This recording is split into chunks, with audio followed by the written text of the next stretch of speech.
Tragic moment of Josh Duggar's trial speaks volumes. Josh Duggar ended up sentenced to 151 months in federal prison for his child pornography conviction. While he is now serving his time, there was one moment of the trial that some have brought up recently.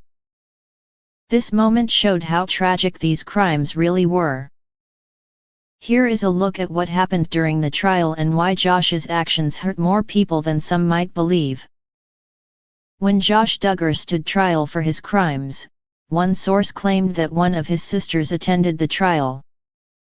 This was reportedly Joanna Forsyth.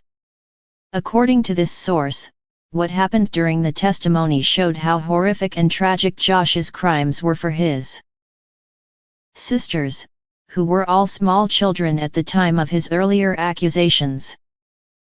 According to the source, while some Duggar family members were there to show support for Josh, Joanna had a different response.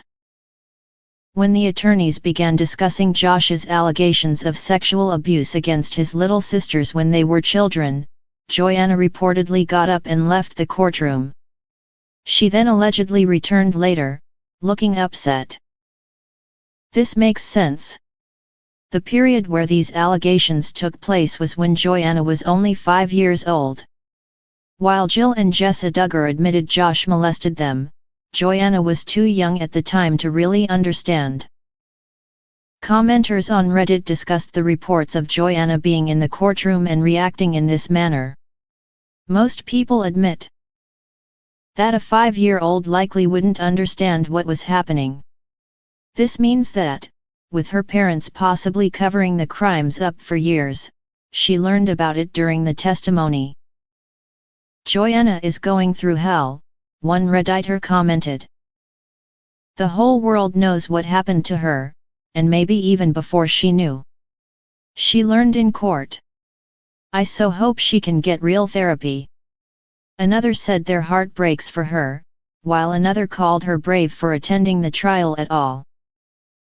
The crimes that got him prison time were for possessing inappropriate images of children, but this brought up the allegations from years ago. Sadly, despite all the rising proof against Josh, the Duggar family seems to want to blame anyone but him for his crimes. They even claimed the town of Town, Arkansas, framed him. Through it all, Joanna now lives with the stories she heard in court. These are stories that not only affected her but also her own child. Can you imagine knowing that Josh has been around your daughter, and then hearing what he did to you as a kid that you don't quite remember? Another Redditor wrote. That would make me want to throw up. What are your thoughts about Josh Duggar's crimes when it concerns his sisters? Let us know your thoughts in the comments below.